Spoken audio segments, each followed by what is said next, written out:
You know, when governments are in power, how they behave. I think probably you can give people on the other side a little education. That sometimes revolutions eat their own children. Yes. Yeah. Government eats their own people. This government is going to punish you more than they will punish me. I'm telling you, in another 1 year, you will be crying in my office to come and represent you. I know, I can tell you. Ladies and gentlemen, Rigathi Gachagua is crying foul. Quite annoying, isn't it? There should be something somewhere and small interest somewhere that wasn't met. Because, oh, you trust me, it is never about transparency, accountability, or adherence to the rule of law.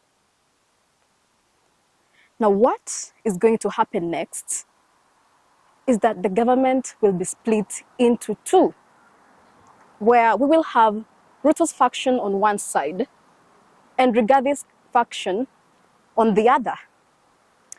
Yani, scripts ni ile tu. But this is not new in Kenya's history, because we have previously seen deputy presidents or then vice presidents fall out with their bosses. Jaramogi Odinga did fall out with Jomo Kenyatta, Mwai Kibaki, George Saitoti, Kalonzo Musyoka, Joseph Murumbi, and even WSR, William Samoei Ruto, and UK, Uhuru Kenyatta. And we thought that would be the grand fallout, but no, it was not. From the fictional show House of Cards, which most of us are familiar with, Frank Underwood says that the greatest friends become enemies. That relationships and friendships should have a reciprocatory value for them to last. Otherwise, they do have timelines. Now, in this case, friendships are being compared to political alliances and formations. They're purely circumstantial. Case in instance, Uhuru Kenyatta had to look for William Ruto to bond over the ICC issue or case and get him to be his running mate. And also Ruto's choice over for Rigathi over Kindiki, purely circumstantial. These formations and alliances, the political ones, they lack values, they lack a mission, they lack objectives, they lack strategies. And that's why they're short-lived. So today we delve into the lingering short-lived relationship between a president and his deputy. But before we do that, what are the functions of a deputy president as stipulated in the 2010 Constitution of Kenya? The Constitution stipulates the responsibilities of the deputy president as follows. Number 1, serves as the president's principal assistant and deputizes for the president in the performance of the responsibilities. 2, acts as the president if the sitting president is absent, temporarily incapacitated, or whenever the president assigns responsibility. 3, performing any other responsibilities as assigned by the Constitution and the president. The mandate of the current deputy president is to deputize the president in execution of the president's function in accordance with Article 147 of the Constitution. He is to chair cabinet committees. He is to oversee implementation of cabinet decisions across all ministries and state departments. He is to coordinate intergovernmental relations between the national government and county governments, including chairing the Intergovernmental Budget and Economic Council, IBEC. He is to liaison with constitutional commissions and independent offices in matters that require intervention by the national government, including budgets, policy formulation, and implementation of their recommendations. He is to coordinate the planning and supervising of the implementation of development partners-funded programs and projects. These roles are clear, but are considered to be overlapping. Conflicts over authority and jurisdiction are bound to arise. And I want to promise you, as I promised Kenya, that the culture of fear, blackmail, and intimidation will stop.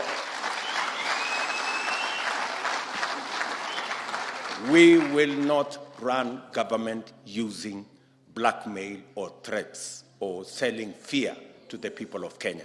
We are a free society, democratic society, and everybody can be the best they want to be.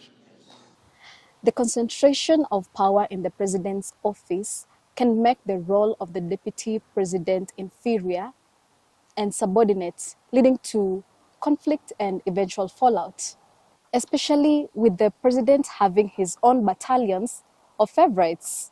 I am putting you, Rigathi Gachagua, on notice. You are going to be impeached. I can confirm that to you today, and I shall be in charge of that impeachment myself. So, and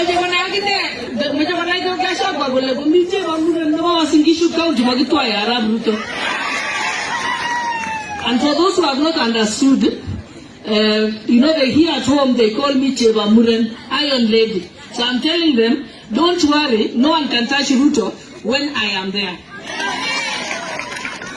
So there are people close to the president that do not agree or subscribe to Rigathi Gachagua's leadership styles, leading to conflict.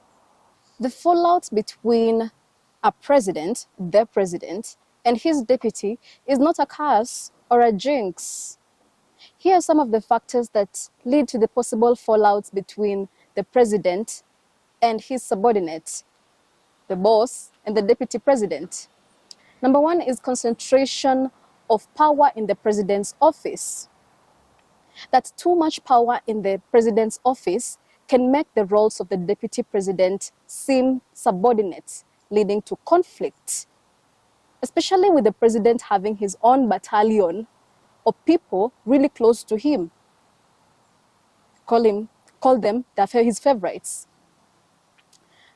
There's been word here and there that there are people who are closer to the president than the deputy president himself, that the deputy president has to go through these people to reach the president.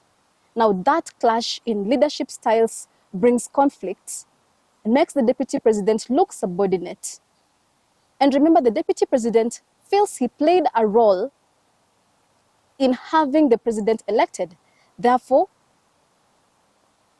he feels entitled.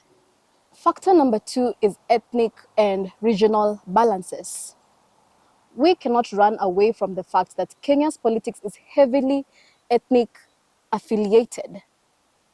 Now, if the president and the deputy president come from two different ethnic groups, it will bring pressure and conflict for them to cater for their respective bases. That is why you see the deputy president wanting to put the needs of Mrima before any other thing. That is the needs of the people of central Kenya before any other thing.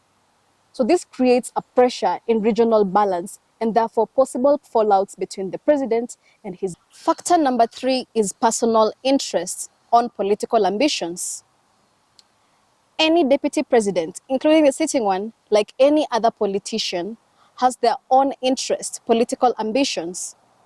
Therefore, succession politics, power and politics, will definitely bring rivalry and intense pressure for them to get to the seats they desire most. Factor number four is political realignments and alliances, where Kenya's landscape is characterized by shifting alliances and formations. Now, the deputy president might realign himself with a different faction, different from his boss. That will bring rivalry, because the deputy president wants to strategically put himself in a faction where his interests are met best. And that's why you see there's a split in the Mount Kenya. Now we have Mount Kenya East and Mount Kenya West. Number five, geopolitical influences and external pressure might cause rifts between the deputy president and the president. How so? They might have different approaches to international relations and foreign policy. You will hear Rigathi Gachagua say, I have talked to the boss on how to approach the issue on public debt. And maybe the president has a different foreign policy approach. At the end of it, ladies and gentlemen, fahali wawili wakipigana ni nyasi huumia. There is nothing positive that has ever come out of these political realliances, formations, and regroupings. The script is the same.